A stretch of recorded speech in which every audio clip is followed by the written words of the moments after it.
Para empezar, quisiera, eh, el tema del deterioro estructural de las válvulas, pues como bien ustedes lo decían, es un problema importantísimo y cada vez más, como decía también Carlos, nos vamos a enfrentar a pacientes más jóvenes y debemos pensar en el deterioro estructural de las válvulas. Tengo varias preguntas, pero para empezar, es bien sabido que desde el punto de vista teórico o experimental, eh, cuando se hace una válvula para un TAVR y poner la percutánea, se manipula el pericardio, se adelgaza el pericardio, se pule, eh, se, se, se, hacen las suturas, se comprime y se coloca dentro de la camisa. Posteriormente, cuando la vamos a liberar, podemos dilatarla con balón, en las expandibles con balón o en las que son autoexpandibles pueden ser sometidas a trauma cuando hacemos una postdilatación. Y en teoría, esta minimización del diámetro para poderla colocar podría tener como costo el desempeño estructural de la válvula a largo plazo. Pero con este estudio que acabamos de ver y con los resultados clínicos, pues no parece ser eso. ¿Cómo explicar que una válvula quirúrgica, que el cirujano no la crimpa, no la toca, la sutura solamente y viene de fábrica y la coloca en el anillo, cómo podemos explicar que tenga un menor deterioro estructural un menor desempeño que una válvula que ha sido crimpada y tratada y saber si estas válvulas autoexpandibles es un efecto de clase el deterioro de las válvulas? Entonces quisiera, ¿cuál es su opinión? Vamos a tratar los tres de... Lo que pasa con las válvulas quirúrgicas no es tanto su anillo. Por eso es que las válvulas Stenless no han tenido tan buen resultado. Es más, muchas ya han sido retiradas del mercado. El problema son los postes. El problema de mantenimiento de la válvula, y esto lo describió a una persona un cirujano que va mucho allá a la cardioinfantil, que era londinense, Vini Bapar, que ha ido allá bastante. Eso se llama stent creeping, y es que los postes se dañan con el peso, con el paso, ¿sí? El tiempo se dañan, mandan las válvulas no a cerrarse a nivel del anillo, sino por inferior, por debajo del perímetro valvular, hacia el tracto de salida. Esto es lo que mayor produce daño valvular. Y uno lo ve con muchos pacientes, y creo que todos los que estamos aquí que han hecho una angiografía de una válvula aórtica degenerada, sí, implantada quirúrgicamente. Segundo, yo les digo, personalmente yo no implanto válvula en jóvenes, no lo hago. El promedio de edad nosotros de implante valvular es mayor de 82 años. Las válvulas de jóvenes yo creo que todavía, a pesar de tener muy buenos resultados con algunas, deben ser motivo y debe ser pertenencia a los cirujanos. Tal vez por esa razón yo he tenido muy buenos resultados y muy buenas referencias. Y no hemos tenido grandes discusiones con el grupo quirúrgico. Yo sigo pensando que una válvula aórtica de un paciente joven de muy bajo riesgo debe ser el cirujano. Este es mi concepto. Hay estudios de pronto sinceros, no de pronto financiados, lo que quieran, pero yo creo que todavía estoy en ese estado. Y lo comenté el año pasado también allá en la festividad de la Chayo, los 50 años de la Chayo. Nosotros no implantamos válvulas de bajo riesgo. Mucho, a veces ni riesgo bajo. Paciente de 80 años que esté en buen estado va para cirugía. Nosotros básicamente implantamos inoperables o pacientes mayores. Y menos de 1% de gente que prefiere el tratamiento de implante valvular. Y sin embargo, tenemos muy buenos números con respecto a eso. Tengo Ya algo que puede ser sorpresa, 25 pacientes implantados mayores todos de 85 años, en que les voy a mostrar el desempeño valvular después de eso. La razón es que no se sabe bien, los jóvenes degeneran mucho más rápido las válvulas que los mayores. ¿Algún comentario ustedes a la pregunta? Sí, hay una, desde el punto de vista de qué factores se han asociado con daño valvular y degeneración temprana de válvulas biológicas, es, aparte de la edad, como estaba bien diciendo aquí el doctor Daher, en los cambios del shear stress por la orientación que tienen las válvulas biológicas cuando las implanta el cirujano, a diferencia de cuando se implantan en TAVI, la dirección del flujo del jet se parece más a la del tracto de salida nativo y tienen un mejor comportamiento reológico.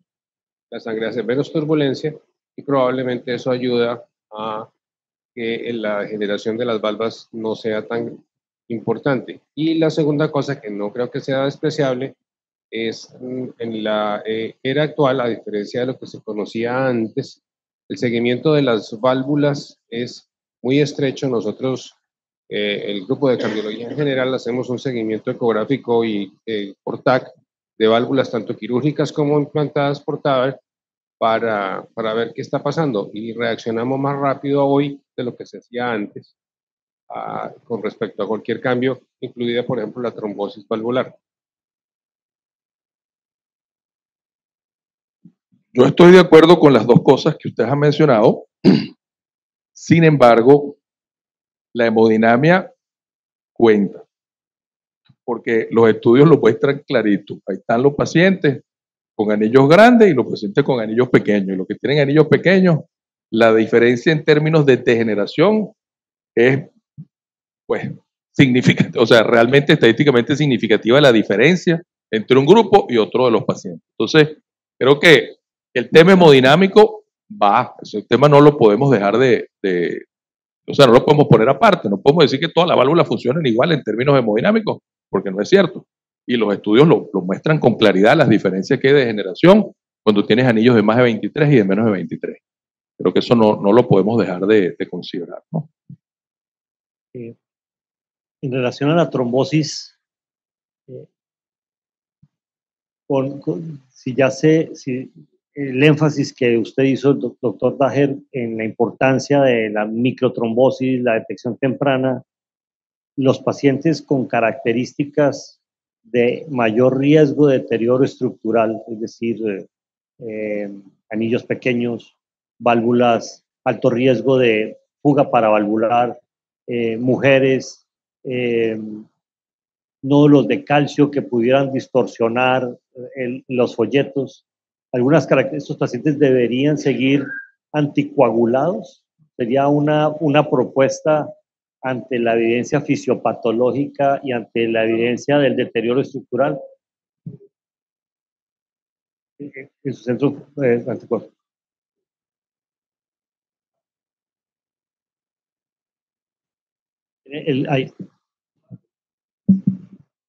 Anecdótico, un paciente que nos llegó hace 2 semanas con una oclusión coronaria aguda. Se le había hecho una valve en valve en una Hancock hacía 6 meses, exactamente 6 meses. Llegó con un episodio coronario agudo y tenía la válvula y tenía tremenda trombosis. Por eso yo puse uno de los factores de riesgo en no anticoagular estos pacientes. Estos pacientes, yo los anticoagulo todos. El paciente había suspendido la anticoagulación por fenómenos sociales.